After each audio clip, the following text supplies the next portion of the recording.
Ladies and gentlemen, it's been a long time coming, but welcome back. It is the Backcourt Press family, Zach and Hunter here, back with another podcast. I know it's been a long time since we've done one. We've both been very busy with school, for me with sports, and then coming home, we both have jobs. We're both very busy Oh people, yeah. but we're back. We're ready to get back on the summer grind of uploading not only on our YouTube channel, and on the I-95 Sports Net or Sports Surge, whatever they're calling it now, that since it's been a while.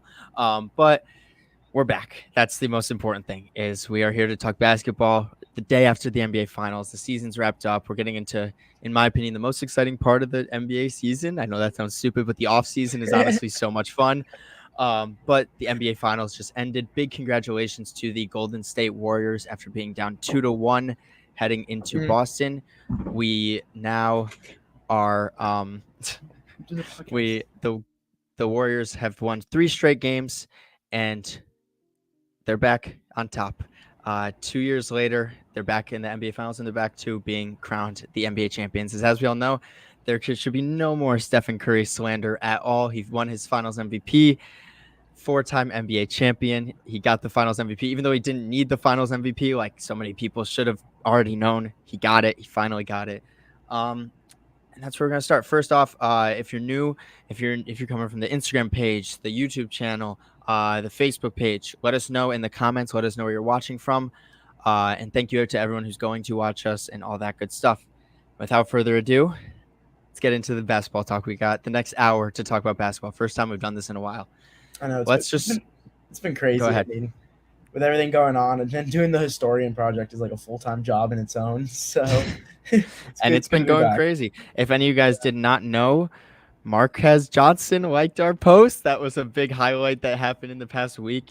Zach, I could put up, posted the 20 greatest players of the 1980s. And as you can see, number 20, Marquez Johnson himself. And then he ended up liking the post. So, Zach, really quickly, when that happened, because I know you texted me immediately, you ended up calling me. What was the first thing that went through your mind after watching him play for the past couple weeks? Well, I saw a comment on our page, and it was like, "Yo, Marcus liked this post."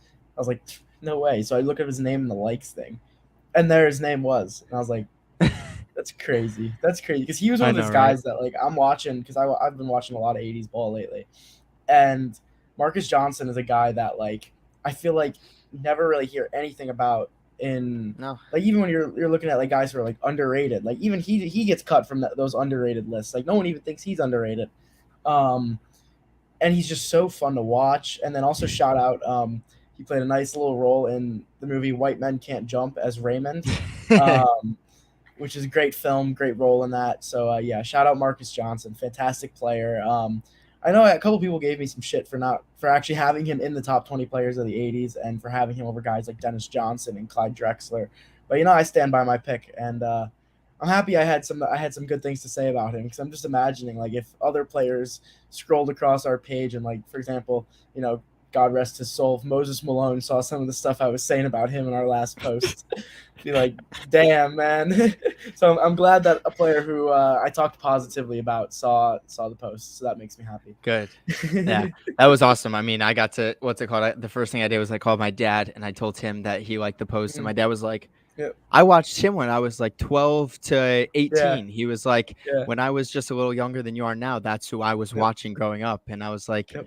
it's crazy to think that us two starting an Instagram page off a podcast that gets 2 viewers, and we just wanted to have a good time with it. We wanted to Literally. have a fun time. We created an Instagram page, and next thing you know, let's see if I refresh if we got it. Nope, not yet. We are at 3,999 followers. Right there. Still one away from that 4,000 mark. And hey, Right there. 10,000 by the end of our junior year. That's the goal. Um, End of but college. 5 minutes. End of college, true. Let's be more realistic. But without further ado, let's get into talking Fuck about the finals. NBA Yeah. Finals. If you want to start with just any opinions you had on any game you want to talk about, because I'll start. Thank God, Stephen Curry. I'm so happy for him because the coolest moment of that game, in my opinion, was Steph breaking down at the end, because there's been all this talk where it's like they can't win without Durant anymore. Dynasty's over. Uh, you know, Clay Thompson's not the same player he was. The mix of youth and veteranship is not gonna mix. Um, and then seeing Steph Curry, he knew he won the Finals MVP. He knew that he was the definitive best player on a championship team. Uh, just what are your thoughts on Game 6? How it ended, everything? I know you were rooting for Golden State, but Of go ahead and course. speak You your you truth. and I have you and I have both been on the. I mean, you're a Warriors fan, obviously. You Yeah, and I have both been on the train for a couple of years now that Steph Curry was the guy in the main catalyst in the Warriors championship runs in 2017 and 2018. No yes. disrespect against Kevin Durant. He was a top 3 player in the world. So is Curry. But I have always made the claim that I think Curry was more valuable to the team in those runs.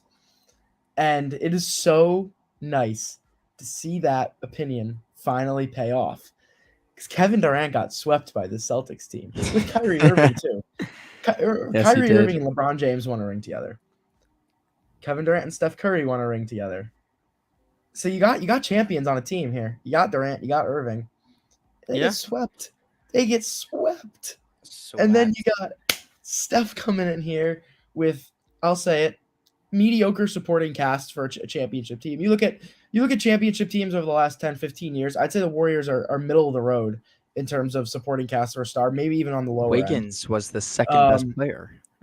exactly. I don't think Andrew Wiggins would be the second best player on most other championship teams over the last 15 years. Yeah. So I but they're deep. They're very Gold State's very deep. And I think one of the biggest difference makers in this finals was the bench play. Um Boston's bench was horrible all series, just horrible. And that's coming from probably the team that had the best bench throughout the entire playoffs before that point. Because you had Grant Williams, who was a huge part of that Miami and Milwaukee series. You had Derek White, who had a great game one against Golden State and a great series against Miami, who then just disappeared after game one and was horrible. I think he ended the series averaging like 10 points per game on some like 30 something percent shooting. Absolutely awful. Open threes as well. They were Yeah, leaving him open. yeah.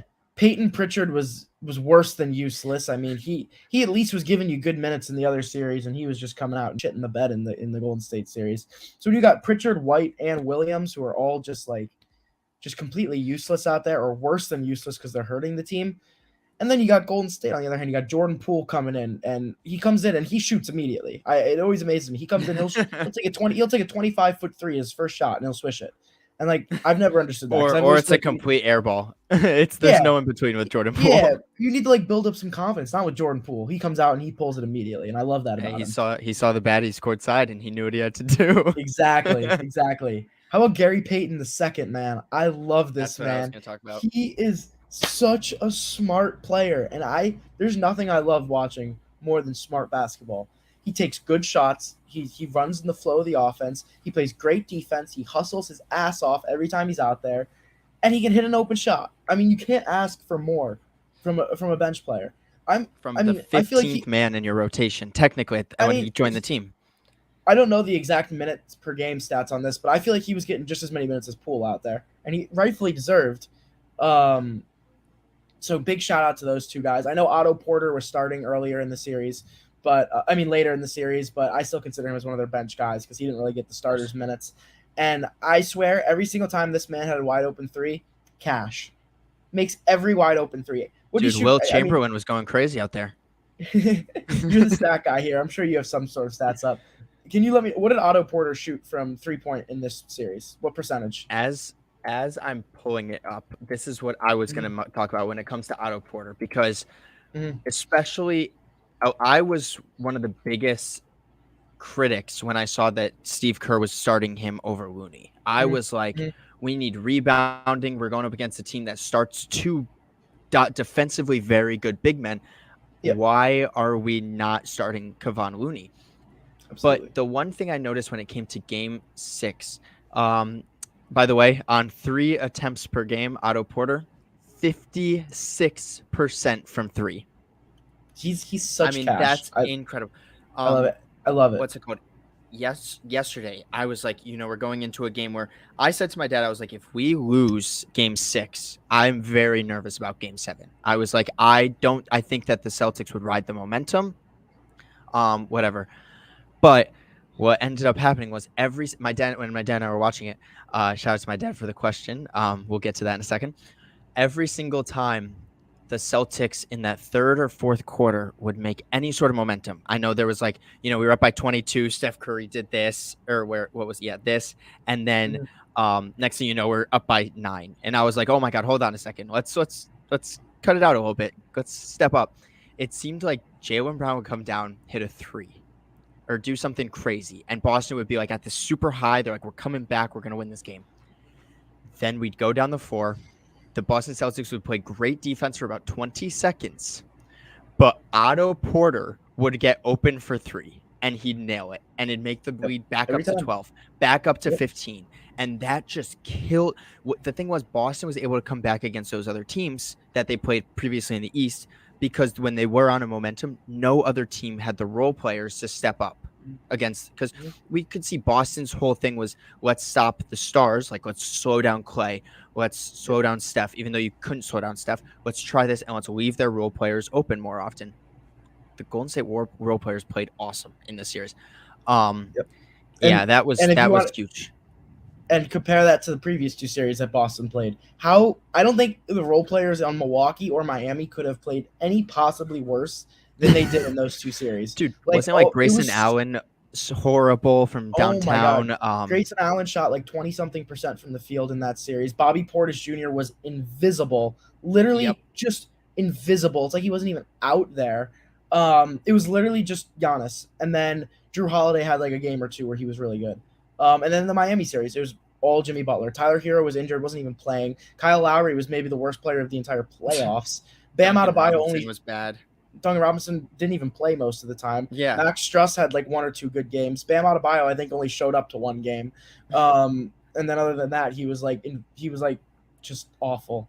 I don't know. It was you finally had role players playing well, and that was what was frustrating me so much about the Celtics run through the East, is that they were literally just playing 1v5 in those 2 series. It was Jimmy and Giannis just carrying their teams with no help, and Steph, and that was what was games 1 through 3 of the Golden State series. Honestly, I thought it was really Steph versus the Celtics, and then you really saw those other guys start to pick it up in games 4 through 6, and they won every single game by double digits. So that tells you a lot. Role players win championships. Like that's. You need to have guys who can come in and support your stars. Yeah. What's it called? Draymond Green came out with his podcast after the game, as he always does, which I think is amazing. This thing about the new media, I think it's great. I thought that was awesome. And one of the first, I think the second person he interviewed was Gary Payton. And he said to Gary Payton, he was like, I remember when your 10-day contract was up in the middle of the season. And the game was ending. I think it was against like Orlando, it was against Boston. It was actually against Boston. And Gary Payton was walking up and down the sidelines, like dabbing everyone up and saying like, thanks for my time here. It was great. And Draymond was like, me, Steph, and Clay went to Bob Myers the next day and said, bring this guy back. Like, we need him. And he was like, I remember in the beginning of the season when you and Avery Bradley were fighting for the 15th man in the rotation because we needed a defensive guard. It's like, the Warriors and people like that and good teams, like we look at good teams from recent history, they find a way to bring these guys onto their team and just say, be yourself and play with confidence. And Gary Payton knew his role. He'd have open threes that he'd throw behind him to Steph and Clay, and then they'd make the 3. He ran in transition and would scratch his head like this every time he dunked on someone. I mean, he played amazing. And I really hope that a team doesn't give him a crazy bag this offseason so the Warriors can bring him back, because he is going to, he's awesome. He's a really good player, really good fit. And I'm just so happy about it. I feel like he is what everyone thinks Alex Caruso is. Like that's what I feel like Gary Payton is, like the guy who's going to make an impact on defense and give you a lot of hustle and play smart. Like, I don't know. To me, he's Alex Caruso, but just better. Yeah. So this question, let's get into the question that my dad asked. This question, as you can see me right there, pretty much. So that's kind of funny. But is this the best Golden State team to ever win the championship? My dad thinks it was the best bench they've ever had. Question. Remember when here's what I'm Sean thinking. Livingston and Andre Iguodala were coming off the bench back in the day? That's what I was talking to my dad about that last night, but he was saying he's like Sean Livingston averaged 7 a game. Like I looked at the stats, he averaged like 7 to 8 a game. He was like Jordan Poole's coming off the bench averaging 18 a game right now. You also have to remember we had guys like Moody who played a significant role in the Dallas series. Like remember at the end when Moody was in for absolutely no reason, but yet he played great.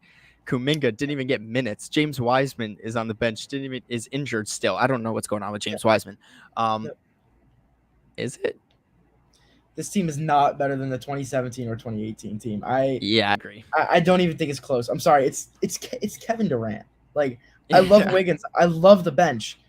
We're not. Let's not forget. This is still Kevin Durant. This is a team that lost 2017. They lost one game all playoffs.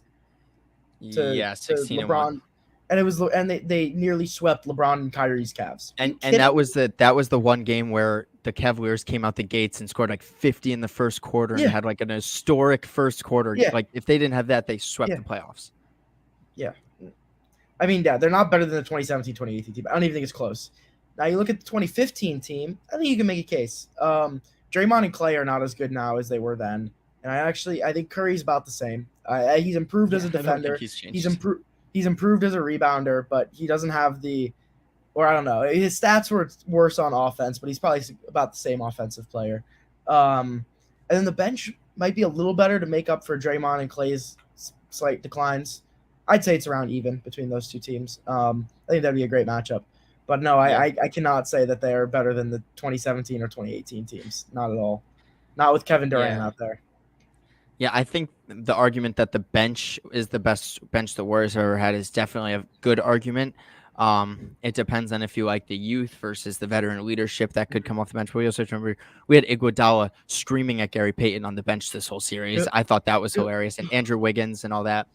But yeah, I don't think they match up to Kevin Durant. I know like Wiggins had he did exactly what we needed him to do for this exact playoff run. But if we're going to be honest with each other here, if we had Durant, we have an extra 27 points per game scorer every single night. I mean, it's like Wiggins. There was a lot of times I was talking to you and my dad about this. Wiggins would have a wide open three from either the wing or front, and it's way left or something. And I'm like, what are you like? What? But yeah, very interesting stuff. You know what? Well, before we get to the next question that I just saw on there, you know what I think I haven't seen talked about at all, which I think is really cool, is how this was the season like celebrating like 75 years of NBA history, like big historic season, all that. The Warriors won the first ever championship. I feel like this isn't being reported on at all. Like I think it's a great story that they won the first one and now they're winning the 75 or technically 76 one. But in a season where they're celebrating history so much, I think it's really cool that the team to win the first ever finals is the one that's winning it now. That's a very good point. Let's move on to the next question from my dad. You already know my answer. I'm a bias word. And here's the thing. I'll take bias out of it. I don't see why they can't. They can't. Like I really don't. I mean, here's the thing. You're giving Clay now time to rest up, have him get back to his form. I don't think I think he'll probably do the same production he did this year. But you're giving him more rest. He's not coming into the middle of the season where he has to adjust. He's back to being comfortable. If they can bring this core back and just bring in the good mid-level exception role guys kind of players, and Steph Curry plays at this level, who's stopping them? They can. They absolutely can, and I think they'll be top 3 contenders at the start of the year. But they're not my number one. And I have had the same team number one since they won the ring last year because they still haven't lost the playoff series when they're healthy. I'm betting my money on the Milwaukee Bucks next year. Okay. I think they would have won it all this year if Chris Middleton was healthy. I mean, they lost to the Celtics in 7 games without their second best player, who was also their closer and a 20-point per game scorer. Like, yeah, I mean, my prediction for the finals was Warriors Bucks before the playoffs started, and I think that's what we would have gotten if the Bucks were healthy, and I probably would have had Milwaukee winning if they were healthy. But the Golden State will probably be the favorites out west. I don't see why they wouldn't be. Yeah. Do the Lakers have a shot? Yeah. You have LeBron James on your team. You have a shot. That's what I've learned I'm over the super. years. I don't think we'll probably get much into this podcast, but I definitely want to do a podcast talking about the Lakers and what like probably we'll do this towards the end of the offseason so we can see if they bring in a bunch of 37-year-olds or if they can actually bring in some depth. But I'm very interested to see this new Darvinham, Love right? that hire. I love I mean, he Love came the in and hire. said Anthony Davis can be the best player on our team. Mhm. And then Anthony Davis came out and said he hasn't shot a basketball in 2.5 months, but that's besides the point. And then immediately was seen with lethal shooter the next day. Who's like the most Yeah. famous shooting coach in the country right now. I thought that was funny. I mean, yeah, I think the Lakers have a shot, but depending on who they bring in, the Lakers don't really match up with the Warriors right now. They don't really match up with a healthy Denver Nuggets team, in my opinion, who I think is going to be a bounce back candidate that no one's talking about for next year. Yeah, you got the Clippers coming back with Kawhi and Paul George again. Oh, I mean, the West is stacked. The West is as it the Utah Jazz. Just kidding. But I sound like a broken record, but I'll say it exactly as I said last year. Anthony Davis is going to reclaim his spot as one of the best players in the world next year. And I was really I had Anthony Davis as MVP going into last season. Couldn't have been further off. But I think Anthony Davis is a universally recognized top 10 player in the world next season, bordering on some people's top fives. Comes out, averages 25, gets back into the 10 rebounds per game average, over 2.5 blocks. He just needs to stay healthy, and they need to win games. And I think he'll help them win games if he stays healthy. That's kind of the big if. But I got faith in. I think Russell Westbrook bounced back here. I'm not a Westbrook fan. He's probably one of my least favorite players in the league. But it's gone too far. He can't go further down from this. So he's going up. You don't think they trade him for like John Wall or something like that? I think they'd be getting worse. I'm sorry, John Wall. Really, John Wall? Yeah, I know. John Wall's played 20 games in the last 5 years? Like, yeah, that's a good point. I don't know. No, yeah. I mean, the Lakers have a shot. I don't think they're going to win it all. I just want to see. I got to see their offseason because the whole Lakers. Listen, you have 3 guys that have proven they can win, but then they have nobody. Like they have no one else on their roster. So it's two guys. Yeah, 2 guys and a guy. 2 guys in Westbrook. That's it. I was gonna try to like say what Westbrook is, but you just have to say it's Russell Westbrook.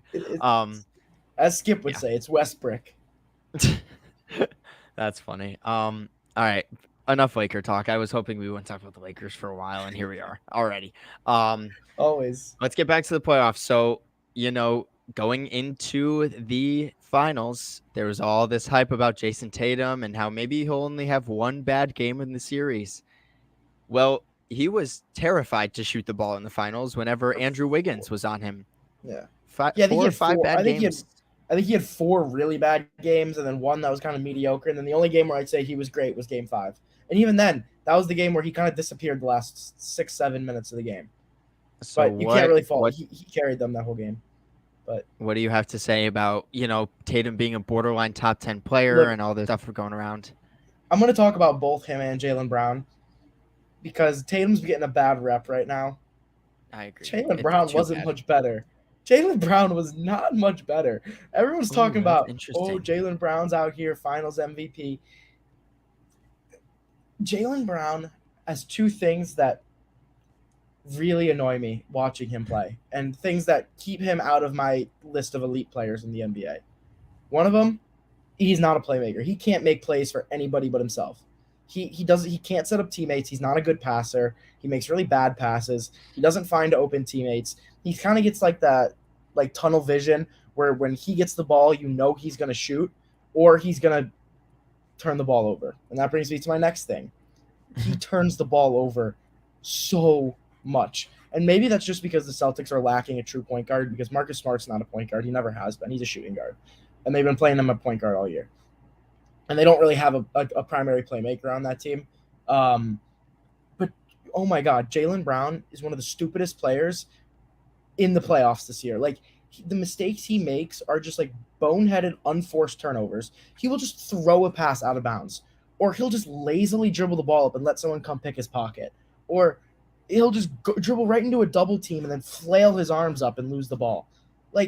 I've been seeing so much Jaylen Brown praise in these finals, and I'm really not understanding it. He has stretches where he'll go through like 6 or 7 minutes, and he'll go 4 for 4 from the field, 3 for 3 from three, get the Celtics on a hot streak, and then he'll spend the next 20 minutes turning the ball over and going 1 for 8 from the field.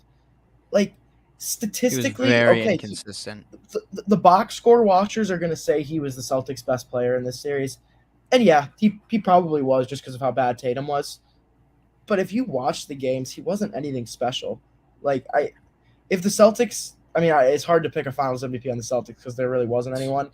Maybe he would have gotten it if some things had gone differently and it changed. But like, I just have a hard time giving it to him because as bad as Tatum played, I still don't think Jaylen Brown was the Celtics' best player. Tatum was still their best player. He was making the plays for them. Tatum was the one that was driving to the hoop, initiating the contact. He was the one getting the buckets and down the stretch. I don't know. I'm not very high on Jaylen Brown right now. Especially I'm seeing people because of this playoff run say he's top 15, top 20. That's Ridiculous to me. He doesn't even fall in my top 30. I'll say that right now. I think if Jaylen Brown got the same media hype that Jason Tatum has, that what you're saying would be like correct. You know what I mean? Like how he portrayed himself like to everything. Like if it had been widely recognized that Brown was the Celtics' best player and Tatum was the second best, I think that Brown would be getting all the hate and Tatum would be the one that's like Finals MVP. I agree with that. Neither of them played good.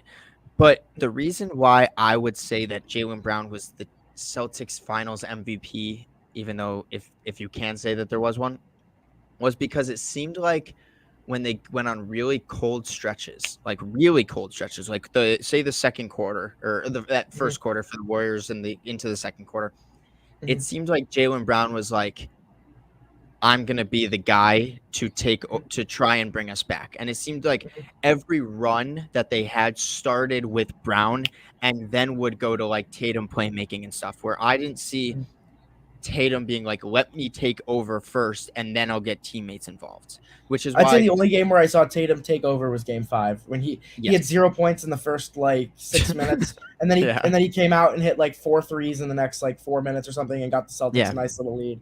But yeah, I agree. I didn't really see Tatum doing that much.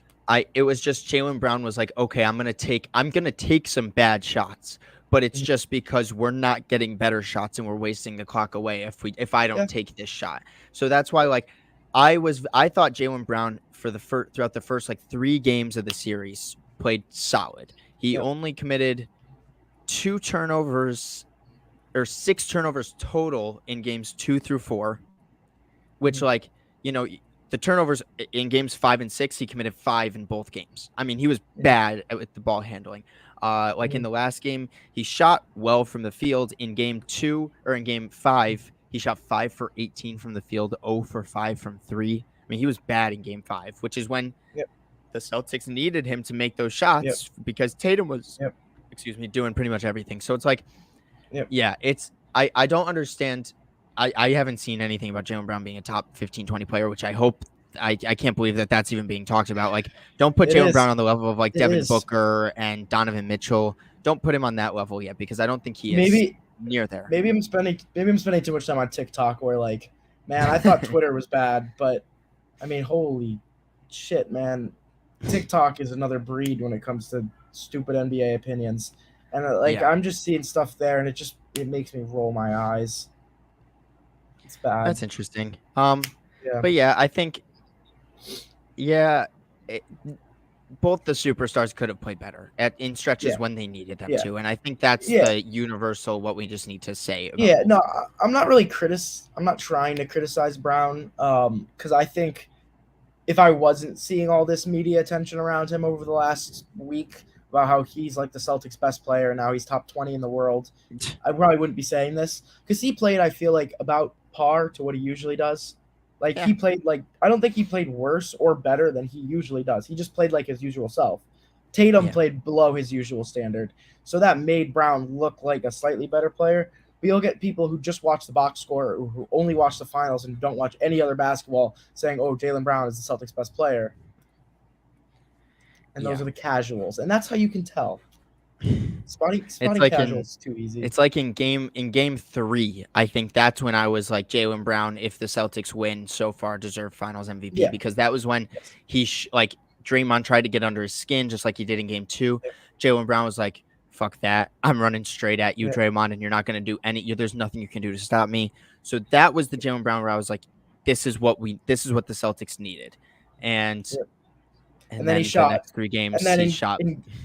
in game 4 he shot 5 for 17. In game 5 he shot. No, that was game 2. All right, actually no, not too bad. 9 for 16. Or wait, no, was that game 2? Oh yeah, I'm looking at the wrong. 5 for 17 was 5 for 17 in game 2, right. And then 5 for 18 in game 5. 5 for 18 in game 5. So yeah, two. I mean, Tatum was worse shooting all series, but Yeah. I don't know. I guess the So- spirit of Kobe left him. I got you today. No, but Wiggins does. Did It's they the win amount of another- memes, bro. Did they win another game after he posted that? I don't know if they did. No, he posted that. I got you today. That was for Game 7 against Miami. Oh right. Yeah, because that was It was the warm up one when he was wearing Kobe's warm up or Celtic Oh my jersey. god, that was crazy, bro. The stuff like, listen, Dude, I'm just you so can happy have they a didn't win favorite it. player. I'm so happy they didn't win it because I know the first thing I would have seen on my feed was Jason Tatum doing the thing with the trophy where he's just like sitting in the. I'm like, I would have deleted Instagram. Instead, it was James Wiseman posing with the trophy instead. Did you see that photo of Wiseman? I'm pulling it up right now because that was probably, dude, I joined his live last night when I was driving home. Mans was drinking champagne like he's not 19 years old. I'm sitting here, I'm like, you're on IG Live. You're posting this on Instagram. You didn't do shit. You didn't play. Hey, bro, minutes. James Wiseman turned 21 a couple months ago. He's legal. Oh, he did? Oh, it was Moody and Kuminga who can't drink yet. Yeah, can't drink. Yeah. But what's it called? Hey, big shout out really quickly. We're not gonna. No one is gonna talk about this. Shout out to Chris Chiosa and Quindary Weatherspoon. Both of them are NBA champions. No one's gonna say anything about that, but I just want to give their credit. I think guys like if the Celtics had won, Joe Johnson would have been an NBA champion. So you know what? Give those guys some credit. Remember in 2020 when Kyrie Irving was hurt and Chris Chiosa was the net starting point guard for like 30 games? Yes. Give my man his respect.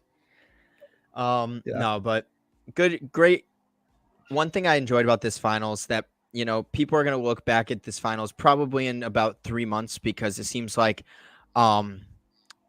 what is it? Like the hype around what's happening right now and the over exaggerated takes and stuff we see because of what's happening at this current moment are crazy. People are going to look back at this series and be like, oh, there wasn't a single game that was within 10 points. Like this final score wasn't within single digits. There wasn't one game. But one thing that if you're in the present and watching this game, and this is something that, if you're a box score person, you'll know, even when the game was a 15-point game, it seemed like the switch could be flipped at any moment. I mean, Agreed. That is one thing that I thought was really exciting about this game was it would be a 12-point deficit. And in previous years, you'd be like, oh, game's over. But it seemed like anyone could get hot at any moment. You were texting me panicking when the Celtics cut it to an 11-point game last night with 3 minutes left. I'm like, dude, if they blow an 11-point lead in 3 minutes, that's the biggest choke in NBA history. Like, that's not gonna happen. But no, I agree with you. Especially, I think Game 1 set the tone for that because Game 1 we saw Warriors dominate the entire game, and then the Celtics just beat them by 30 in the fourth quarter and have like the best quarter of basketball I think I've ever seen from a team. Like. It happens, and that kind of set the tone that like, oh, anything can happen this series. And yeah, I mean, when you have the Celtics and the Warriors are, I think, two of the top 5 3-point shooting teams this season, and the best two defenses in the season. Exactly. Yeah. And I mean, there you go. Like, that's how you win in today's NBA. You can shoot threes and play defense. There you go. You guys making fun of my Brooklyn Nets? I think this no, is. but I'm I pretty can. Sure, I'm pretty sure this is Bobby because I'm pretty sure it's Bobby. So that's If pretty you think funny. this is me making fun of the Nets, you should see me when we actually talk about the Nets. I won't put you through too much pain today. But yeah, when we start talking about next season predictions and everything like that, Dude, the we'll write draft is out in something 6 nice. days. We should do a draft podcast. Yeah, we'll do that before next week. So we can watch Chet Holmgren and Poku be the lengthiest and tallest front court in I NBA swear, history. if Orlando picks Chet and wastes his career, oh my God, get him into OKC, please. That's all I'm going to say about it until our next podcast. But please, yeah, take Jabari Smith, waste him away. Just take like a Rashard Lewis 2.0 and have fun with it. Take another guard. Like, take Jaden Ivey. Yeah, honestly, just why not? Just add another guard. Yeah, start RJ Hampton while you're at it. It doesn't even matter at this point. So funny. I mean, yeah, that's the finals talk. I mean, there's not really else much to talk about. I mean, we went through all the key players. Go ahead. Two guys for Boston that I will say I think played great all finals. Al Horford.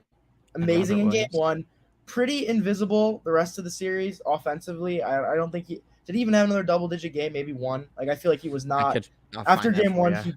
After game one, he was pretty invisible on offense. But you can tell they're so much better on defense when he's out there. His one-on-one defense is maybe the best on the entire Celtics team. The only time I think Andrew Wiggins was stopped was when Al Horford was on him. Very true. So, he put up 11 in game 3 and 19 in game 6. All right, I remember. Wow, he had 19 and 14. 19 and 14 last night. I remember he had like 2 at halftime, I think, too. So that was like all in the second half. That is the quietest 19 and 14 I've ever seen. Like I said, he's basically invisible on offense sometimes, but he's smart. He doesn't take bad shots. He doesn't really turn the ball over. He plays good defense. So respect to him for that. Also, Robert Williams. I know you just said that, but that was my other guy. Robert Williams is amazing. I love Robert Williams. He's my favorite player in the Celtics. He's literally Rudy Gobert, but making no money and like always injured.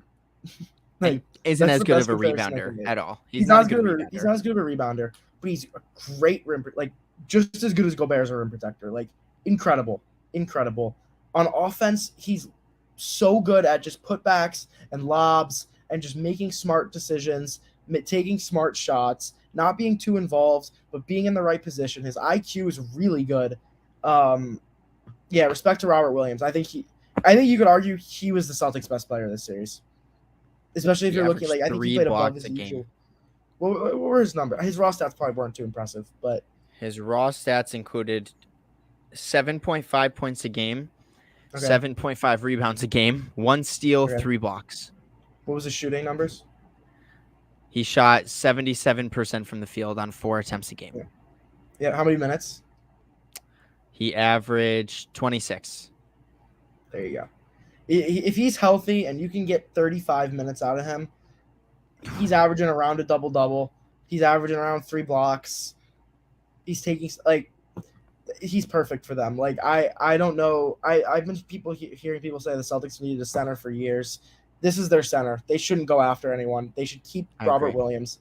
I mean, I feel like this is a good time to bridge the topic. What can the Celtics do next year to compete again? Keep Robert Williams. Keep Tatum. I keep Brown. I keep all 3 of them. Keep Al Horford. Keep Al Horford.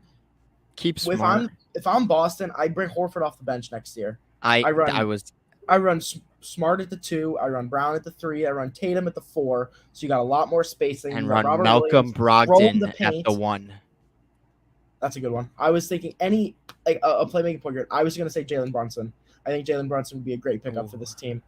You don't think so? I don't like that. Really? Why not? I'd have to keep talking. I don't see Jalen Brunson as a guy where I'm like, I'm going to put the ball in your hands, play make for me. Like this year he averaged, I mean, he probably can do that, and he's been playing next to Luka, so we don't see it. He's a pure point guard, and that's what he always was at Villanova, and then his first couple years of his career, he was a pure point guard. Luka comes in and just takes over ball handling duties. So Brunson was made as a secondary ball handler, secondary playmaker, But when he is the primary playmaker, I think he will thrive in Boston. I think the reason I do, yeah, now that I think about it, I do like it is because you have Smart next to him, who I also Mhm. feel like to me, Smart is this is going to be a really, really weird comparison.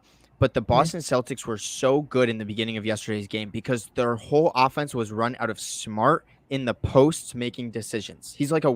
a really worse Cade Cunningham. You know what I mean? Yeah, Like yeah, if that's you fair. were to put Marcus Smart in the post and Mhm. then let him facilitate from like the wing Yeah. or the corner or something. I think that's how Smart needs to be used. So having a Yep. secondary ball handler who's smaller can do pretty much everything on the court.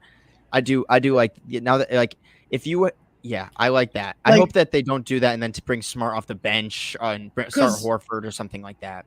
I mean, I think the Celtics need a primary playmaker, but they don't need a guy like Luca who's just going to facilitate to everyone. It's like they already have like Smart's a decent playmaker, and Tatum's a pretty Tatum's good become a playmaker. good playmaker. Tatum's become a pretty good playmaker. So you already have two guys who can do it. I think you just need another guy in that like maybe secondary playmaker. I think Brunson's better than both of them in playmaking, but Yeah. he's played the role of secondary playmaker the last 2 years now, and I think you make him the primary playmaker, but like less primary playmaking duties than most other primary playmakers would have because you have guys who can take the slack off. I think they would really benefit from that. And then you bring Who Horford off the bench, you bring Derek White off the bench. There's just your main 7 guys. Maybe sign one more guy who can come in and hit threes off the bench, and I think you're set.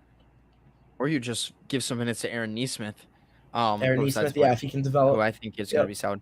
Who yep. is because Jalen Brunson? It seems like he's probably going to go back to Dallas. I know that Mark Cuban I said don't that think they're going to so. offer him a lot of money. So you don't think so? I think somebody's gonna offer him more money. I don't think he's gonna go to Boston either. Like that's just I think their best case scenario. But I Yeah. think a bad team's gonna offer him a lot of money, and that's where he's gonna go. He's gonna get a Who? bag this offseason.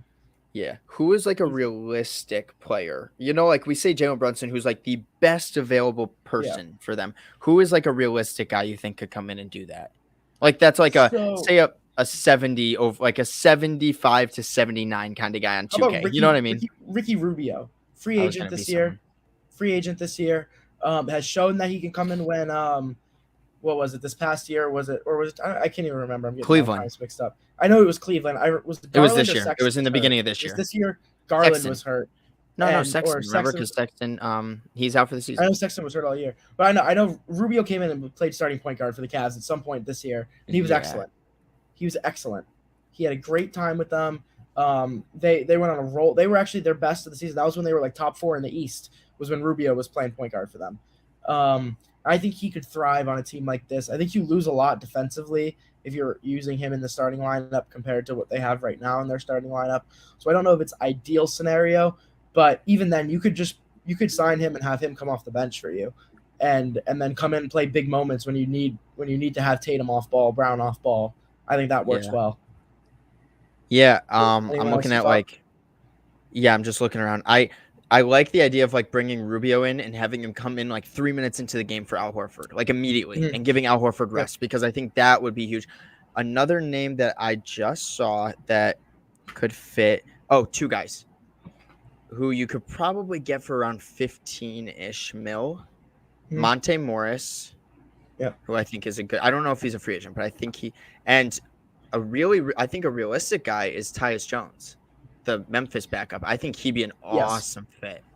Yeah, no, I know Tyus Jones is a free agent this year, so I think he'll get. I think Memphis will try to re-sign him because he was excellent for But them I this don't year. think But I he think will. he'll get more money from someone else. And let's be honest, who wants to be a backup point guard in Memphis? Like that's like probably not your ideal scenario as an NBA Yeah. player living in Memphis and backing up John Morant. Like he'll go somewhere else. I think he can get a starting gig because he was one of the best backup guards in the league this year. Yeah.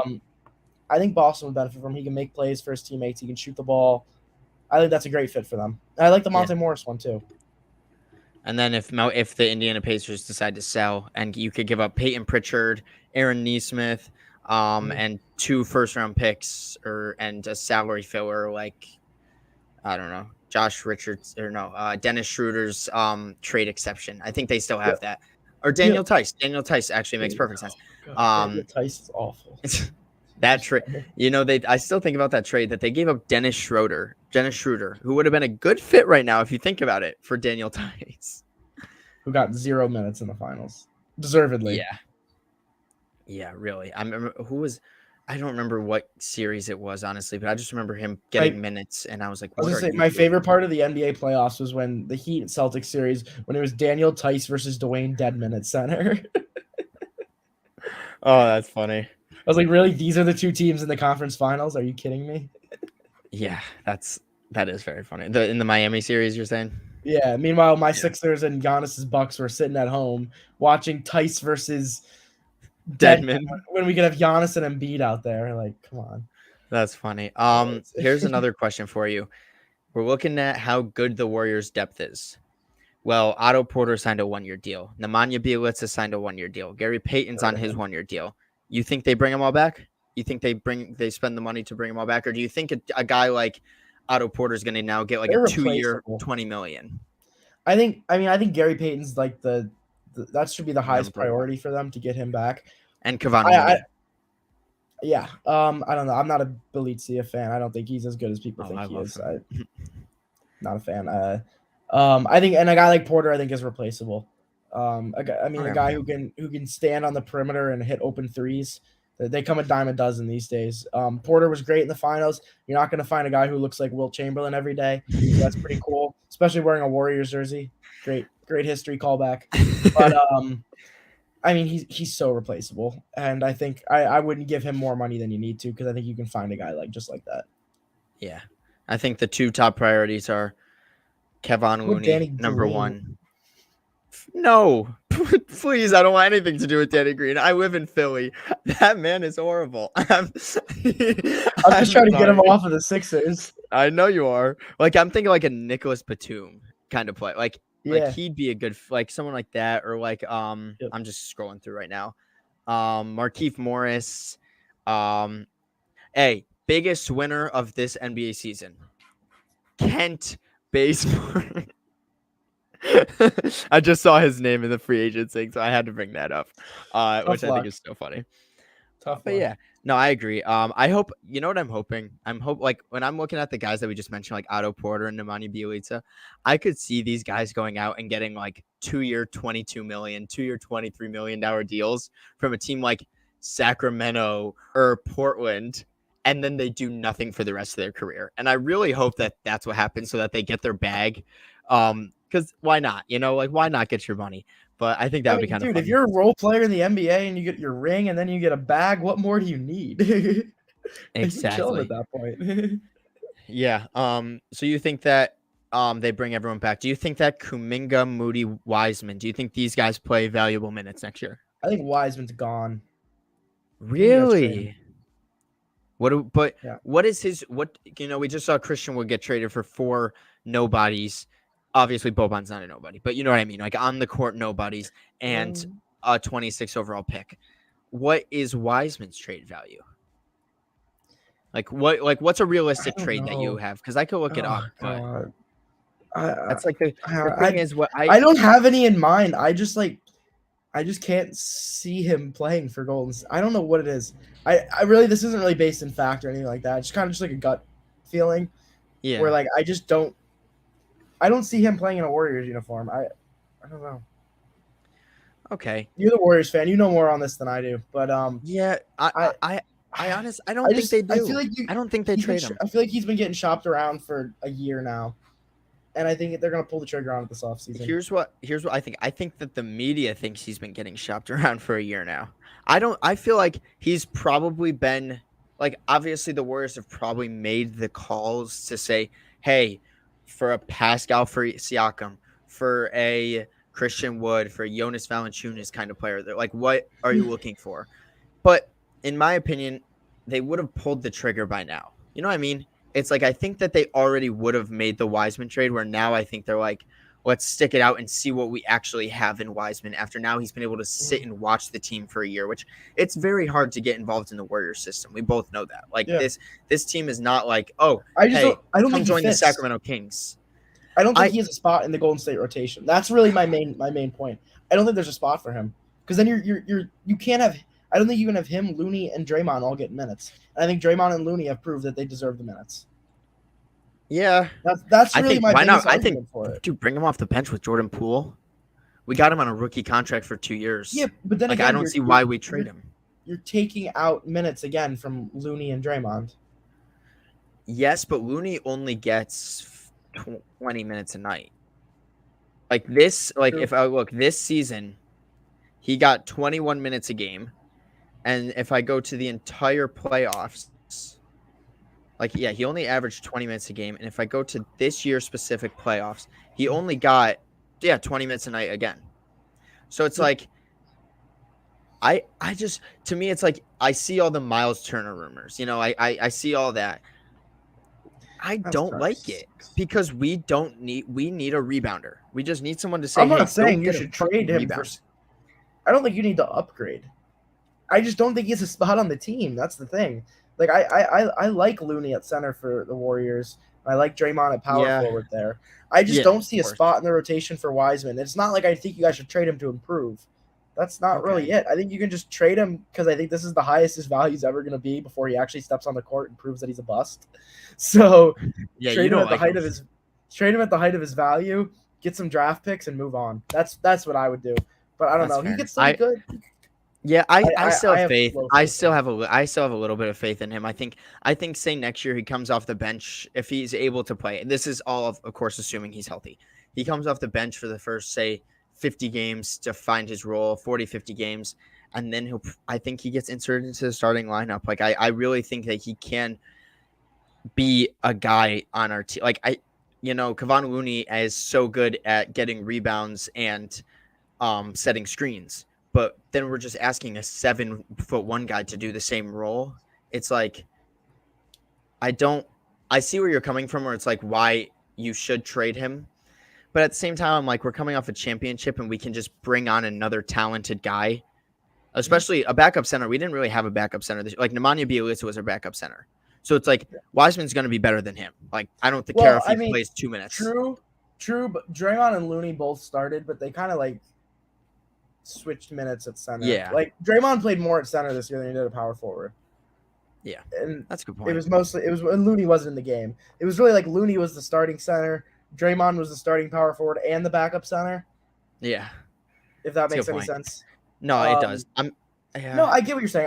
We're in a weird situation. We're in just a weird situation with him where it's like I don't see a reason to trade him. I just don't see. I don't see a reason to.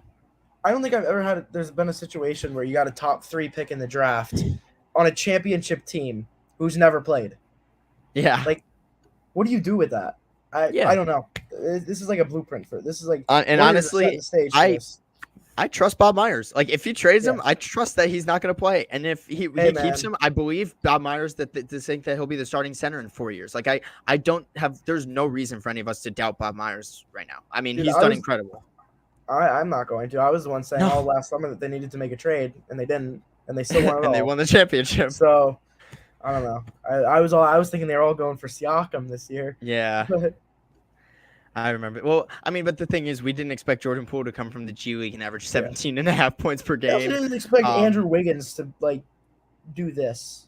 Like I expected him to be a little better, and he was better. We didn't expect him to be an all-star starter. But like playoff Andrew Wiggins, what I'm talking about here, like he was a different breed this postseason. So yeah, no, I agree. To me, it's just bring everyone back. Like, just bring everyone back. Bob Myers, pay as much money as you need to bring everyone back because this is your best. This is the best roster you can. And the only team out west that I could see defeating them is either a Kawhi on a mission-led Clippers, or I could see the Denver Nuggets next year if Jamal Murray and Michael Porter Jr. are healthy and playing solid. I think that they could have a decent chance. And I got to see what Dallas does. I don't think they're done. Of course. I don't think Christian Wood's their only move. It's a good point. I agree with that. Sign and trade Jalen Brunson for Zach LaVine. I think he's staying a Bull. I think they pretty much confirmed he's going to be a Bull. He's staying in Chicago. Which honestly, it kind of upsets me. I really want him to go to San Antonio. I really like that. Yeah. And then Phoenix going down next year. Phoenix's run is over. DeAndre Ayton is gone. He's going to Portland. Chris Paul, I think, we're finally going to see Chris Paul's decline. I think Chris Paul's going to have the worst season of his career next year. Non-All-Star, and then he retires at the end of next year. That's an early summer prediction here. But I think Chris Paul has his worst season yet. and then he retires at the end of the year. And I mean, this is so early. You got to see what they do in the offseason. But Yeah. early predictions. I think Chris Paul has a bad season. Phoenix finishes more in the middle of the pack in the West. See, here's what I honestly could see. I could see Phoenix. This is gonna sound crazy. I could see Phoenix finishing as like a top 2 seed, like just be even if they lose DeAndre Ayton, I could still see them being like a top 3 seed in the West. But then them losing to like the Minnesota Timberwolves in the first round or something like I think they'll be a good regular season team because if you have Devin Booker, Mikal Bridges, Jay Crowder, Chris Paul, you're probably fine. But when it comes to postseason, a 7-game series, I don't think they win. I think they'll be like last year's Jazz, or like the Jazz with 2 years ago were the 1 seed, and then last year they were more middle of the pack, first round exit. That's kind of what I think the Suns are going to do next year. But I mean, we'll see. There's a long offseason. They could still keep Ayton. They could do a sign and trade and improve, or they could lose him for nothing. We'll see what happens. And it seems like every team does sign and trades now. It doesn't seem like they just lose anyone anymore. I mean, especially for Ayton's money, they're probably going to have to get something back unless he goes like OKC. Sometimes sign and trades are useless. Remember the Sixers sign and trade Jimmy Butler for Josh Richardson? Like sometimes you're not really getting anything in return. Or you're doing KD for D'Lo, which turns into Wiggins, and next thing you know, you have the second best player on the championship team. Bob Myers, you are a genius. They still win that ring with D'Lo over Wiggins. No, okay, I'm just kidding. Now, even me. Okay, I was gonna say even me as the biggest D'Lo fan in the world, I can't agree with that. Yeah, I mean that's pretty much it. It was a great NBA Finals, great NBA season as a whole. I saw one of my favorite YouTubers. He said if you could rate this NBA season 1 to 10 compared to, 10 being the greatest NBA season in the history of the game, or 1 being this season was trash, where do you rank it? I'd probably have 7. it around a 6. I said 6, 7. It was a good season. I'd say it's above average, but yeah, I don't know. The reason I have it as a 6 is because we didn't think about where the finals just finished and the playoffs were amazing. In my opinion, the playoffs were an above average playoffs. Yeah, but the regular season was the COVID stuff that was happening, and players like that getting brought in. We had 3 guys make there's only 15 guys that make the All NBA teams. 3 of them played less than 56 games. Yeah. How does that even happen? Like I you know how much I hate All NBA voting and the accolades and all that shit. But that you got 3 guys who were voted as the top 10, 15 players in the world. 2 of them, LeBron James and Kevin Durant. You're playing 55 games. Like that's like a whole third of the season you're missing. Yeah. I don't know. Regular season was a little down for me, but I had a great time watching it. I thought it was really good playoffs. So, and to me, the playoffs is more important than the regular season. I know the regular season's longer, but the playoffs is what everyone remembers. So, yeah. And it was an exciting off season. Like I always think back to like the previous off season. Like we had, we had Harden, like the whole Harden thing and him getting sent to Philly and all that. We had a bunch of stuff happened in the off season as well, which makes it fun. But you also think about it. LeBron James, Kevin Durant, and Kawhi Leonard won 0 playoff games combined. It's crazy. They've only played in 4, all 3 of them together. I mean, Kawhi didn't play the whole season. That I can never give a season a high rating without Kawhi Leonard playing. Like that's absurd. That's a good point. Check back, watch next year. Kawhi Leonard Clippers championship run. That's funny. Before we wrap up, my dad asked one last question. He hasn't been on for a while, I don't believe, but the final question that he asked, early prediction: who wins the MVP next year? I said this to one of my buddies, and I said the next 5 years are going to go, not every year, but it's going to be you're going to see a similar trend. You're going to see Luka Doncic winning a lot of MVPs, and I think he's going to start next year. But you're going to see Giannis Antetokounmpo win the rings, and I think that's also going to start next year. So I mean, not really start. He already got one. Yeah, but I know what you mean. I think we're going to see over the 2020s, which I think usually when you're looking at like a decade in a full, you have the first like 3 years are usually like kind of like leftovers from the previous decade where you got the same stars who are still dominating. And it's really by like the next year will be 2023. So that like 4th season is where you really start to see the new guys come into their own and really start to take over a decade. So I think that's what we're going to see next year. I think we're going to see Giannis starting to get rings, and I don't know. We'll see how many he wins in this decade, but I think we're going to see another one next year. And I think Luka Doncic is going to get his first MVP. If he can come into the season healthy and in shape, I'm not even which that. is a big if.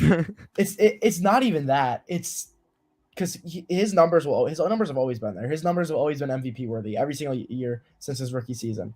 It's just his record. If Dallas finishes top 3 in the league, he's gonna win MVP. It's simple as that. Yeah, that's all it is. He would have I won have MVP the Luka. last 3 years if they won 55 plus games. So Yeah, I have Luka as well. I think next year should be the first year where he crowns himself as a definite in the league top 2 player. Like him and Giannis are the definite 1 and 2 in the league. You want to hear my sleeper pick though? You're gonna be like, this is not a sleeper pick at all, but it's gonna be a sleeper pick. Nikola Jokic. No one's gonna expect it. No one won 3 MVPs in a row since the mid '80s, right? Nobody thought he'd win the first one. Nobody thought he was gonna win this one going into this year. I haven't seen anyone talking about it for next year. Everyone's like, "Oh, voter fatigue." So yeah, voter fatigue always happens. But like, if anyone could do it, Jokic has won 2 MVPs, and he's won under 50 games both times. And next year they're getting Murray and MPJ back. You're telling me if Jokic does anything near what he did this season, but wins 55 plus games, he's gonna get another MVP. It's not like when Giannis was winning it. It was the Bucks were the best team in the league both years, and like even a slight dip from that would prevent him from doing it. Jokic is winning MVPs as a mid-level team. If they as a 6 seed, if they come even close to top 3 in the league, he's gonna get another one. So I haven't seen any buzz around that. Luka, Jokic, one of those 2 guys. I swear I'm not racist. One of those 2 guys is winning MVP. Oh, that's funny. Really quickly, I was just thinking about this as the MVP race because I feel like someone who's not going to get brought up at all is your trust the process, Joel Embiid. Do you think another second place? This is gonna sound crazy. Do you think Embiid ever wins an MVP? Because if you look at the talent pool, I feel like he'll just always be like 2 through 4 for like the next 5 years. Joel Embiid's gonna retire as like a Karl Malone type of guy. I could see that too. Zero Let's hope rings. he doesn't follow his legacy. 0 rings, 0 MVPs, but he's still gonna be recognized probably top 25, 30 all time by the time he retires. At least that's what I think he's on track for. Yeah, so, over Moses Malone at least because that man. Yeah, literally. But yeah. It's just interesting to think like, him and Jokic are just going to battle it out, but I feel like Jokic will just get it every year over him. Like, I feel like every time they're competing, Jokic will have the advanced stats. If he starts to win games, it's over. I mean, I just don't see Embiid having a better statistical season than he did this year. I don't. Yeah. He could. I mean, he could. But like, but the team around him is not built to be a top 3 seed in the East either. Unless they trade Tobias Harris and get back someone actually good, which it doesn't seem like they're going to because it seems like they're going to have to do like a salary dump to OKC or something. I feel bad for Embiid because he's giving it his all out there. He's doing everything he can. And he wins MVP in most seasons. This season he just had wins MVP in 90% of seasons probably. Yeah. But Jokic was just that good this year. So yeah, it's gonna be tough for him, and the league's only getting better. I mean, you got Luka, you got Jokic, you still got Giannis. I mean, I could still see Giannis winning another MVP. Yeah, why not? In his career. I mean, why not? He was so close this year. So you got Ja coming up, Trae Young coming up. Tatum was 4th this year. Chet Holmgren, 3 years from now. Evan Mobley. Victor Wembanyama, whatever the hell his name is. I'm telling you, that man in like 6 years is going to be the best player in the NBA. Wait until the 2028 Olympics when Victor Wembanyama, Rudy Gobert, and Joel Embiid are just dominating for Team France. When Embiid gets his France citizenship. Wembanyama is incredible. I hope everyone knows that. He is going to be like I think he'll come into the league and be like a top like 30 player right when he comes in. I think he's that good. But that's another topic. NBA draft on Wednesday, right? Yep. I was gonna say I gotta go in a minute here, but I was gonna say one more. We're wrapping up. One thing we should quick talk about before we wrap up, because it's all I've been seeing on social media, and we were kind of talking about this a little bit yesterday. Steph Curry, all-time rank. It's impossible to avoid that discussion. True. Every time someone rings a ring, it always starts that conversation again. And we talked about this a little bit yesterday. Is Steph Curry top 10 all time? Yes or no? He's right there. Like, he's right there. I mean, he's like the, to me, I'd have to do a little more research on those 9 through 11 guys. Right now, I think I have him sitting 11th. That's at this current, that could change 20 minutes from now. Like, actually, I feel like that's how close it is. But at this current moment, I have him 11th. I have him ahead of Shaq, behind Kareem or Hakeem. Okay. I was gonna say Kareem. No, yeah. That's fair. That's but fair. I could see the argument for over Hakeem. I think like he's changed the game so much. The legacy, the dynasty. I mean, he's made it to 6 championships in 8 years. That's incredible. It's he's not higher than someone like Magic, not yet.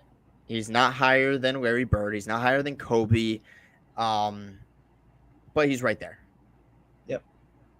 I saw a thing that was like the difference between Stephen Curry and LeBron James's careers, and it was like 10 All-Star selections, 10 All-NBA selections, like 2 MVPs. Those are just Let's not go that far to compare him to arguably the GOAT. Like, obviously, like we all know, we both of us at least, we know Jordan's the GOAT, but LeBron is in conversations for the GOAT. Yeah. Also, no, Curry's not. Stop discrediting Kareem all of a sudden. Why am I seeing all this stuff about Kareem is not a top 3 player? Like, why are people acting like Kareem isn't like the bona fide top 3rd best player? It's because people didn't watch Kareem play. It's ridiculous. I mean, it's like he's closer to Kareem. He's closer to 2 than he is to 4, and I will always defend that. He's closer to 2 than he is to 4. He's closer. He might even be closer to 1. I think he's probably closer to 1 than he is to 4. I think Kareem's like that. But anyways, we both have Bill at 4, right? Yeah. Yes. I will say about Steph. I will say about Steph that what I've said to a few other people is that I cannot put him top 10 yet. Simply because I value peak. There's peak abilities, longevity, and to a lesser extent rings, but more like situational rings. Like I value certain like runs higher than others, but mostly just playoff success and relative playoff success to like what situation you're in. Curry's got the playoff success relative to situation. He's been excellent. 2 rings as by far the best player on the team. Easily up in the top 10 for that. Peak wise, his peak in 26 from 2015 to 2017. Only unanimous even MVP. Just those 3 years was like easily fits that top 10 build. So the one thing that's keeping him out of it for me is the longevity. And every guy that I have in my top 10 checks all 3 of those boxes. Curry is 2 for 3 right now. And everyone's like, "Oh, what do you need? What do you need for Curry to be top 10?" And they're like, "Oh, he might not be able to do any more, so he's never going to be top 10." That's what somebody said to me. It's like he's probably not going to accomplish much more, so he's never going to break your top 10, and that's wrong. He'll break my top 10 with another. This is, I don't know. I don't know the exact time length. Yeah, but I say around 3 to 4 more years of playing like this, and he's absolutely in my top 10. Another 3 to 4 years of doing this, and I said 3 to 4 more years of doing this, and he leads the Warriors to another ring with a similar supporting cast to this, and I think he could be pushing top 5. Yeah, here's what I'm thinking. Like that's where I stand right now. Right now, he's just really missing that longevity. Yeah, you mentioned but here's another thing that I want to put out there. I can't hear you for some reason. Oh shit! Hold on one sec. Can you hear me at all now? Still can't. Can you hear me now? Oh yeah, now I can. Okay, cool. Okay. The one thing that I want to put out there. No, you just went away again. Oh my god! Can you hear me at all? I can't hear you again. Oh my gosh! Okay. Oh, there we go. Yeah, it cut through. Is this better? I know, no, it's gone. Oh my god! Are you kidding me? I get like bits and pieces here, but like I can't really tell. Okay, maybe it's just Wi-Fi. I don't know. I'm gonna keep talking. Nothing. Oh, there we go. I just heard you say nothing. Oh, can you hear me now? Oh, there we go. Now we're good. Oh my god, that's ridiculous. One thing I want to put out there about longevity is, Curry. The thing that I'm thinking about longevity to move Curry into my top 10. I just want him to be the leading scorer for about 3 to 4 years, or the best player on the Warriors who make the playoffs. Like, I honestly don't think he has to do much more than that. Like he just needs to be the best player on a playoff team for another 3 years, and he tracks the top 10. Exactly. And maybe he wins. Maybe he gets to the conference finals and he loses in 6. That's it. That's all I need. Boom. Yeah. To me, at this point, any more playoff success he has is just like cherry on top. Yeah. It's like it's not like required for him to be in that level for me. He's done that. He's checked that box, just like all my other top guys. 10 guys have checked it. The only box he hasn't checked for me is longevity. As I said to, I don't know if it was you or somebody else yesterday. Every single guy in my personal top 10 has at least 10 elite seasons. Some of them Really? many more, but at least 10. And I counted yesterday. To me, Curry has 9 elite seasons. If you start counting in 2014, which was the year before his first MVP season. 20 2013. I started in 2013, so 2 years before his first MVP season. No, Even you he wasn't started. even How many years did you give him? because I don't count 2020 because he was injured. So No, yeah. 2013, How many years? 2019, and then the last 2 years. 13, 14, 15, 16, 17, 18, 19 is 7. And the last 2 years, so 21 and 22, that's 9. So yeah, if you start 2 years before his first MVP season, he wasn't even an all-star that year, but he was putting up like 22 points per game. He was a round top 5 point guard in the league. Dude, he shot So you start there to now. 45% from 3 on 8 attempts. Exactly. Oh. Exactly. So I start there. That's 9 elite seasons. Magic Johnson had like 12. Larry Bird had around 12. Then you got guys like Tim Duncan, Kobe, LeBron, Kareem, who have 15 plus. It's going to be hard to catch some of those guys. But like longevity-wise, he's around the Magic Bird area in another 2 to 3 seasons. So I definitely will consider putting him in my top 10. Hakeem might have had more than 12. I haven't checked 100% on Hakeem, but I would probably say around 12 to 15. I was gonna say 12 to 14. It looks like if I'm doing if I'm looking at his stats. That's why I'm not gonna put him ahead of Hakeem. I even have a hard time putting him ahead of Jerry right now. That's really unpopular opinion. I have him really close. That's because Jerry had I think 13 elite seasons. Every year he was in the league. Yeah. So I mean, he's right there though. He just does the longevity at this point. He's checked all my playoff success boxes. Yeah, no, I get that. Well, it's a great way to end this conversation. The NBA Finals first podcast back. We will 125% be back for the NBA draft. I'm getting like every other word. Okay. Well, I'm just gonna keep talking. Thank you all for watching. It's been great. We're gonna be back for the NBA draft. We're going to be back for off-season moves, everything like that. So thank you all for watching. It has been fun, and I will see you guys next time. Whatever Peace. He said. See you guys.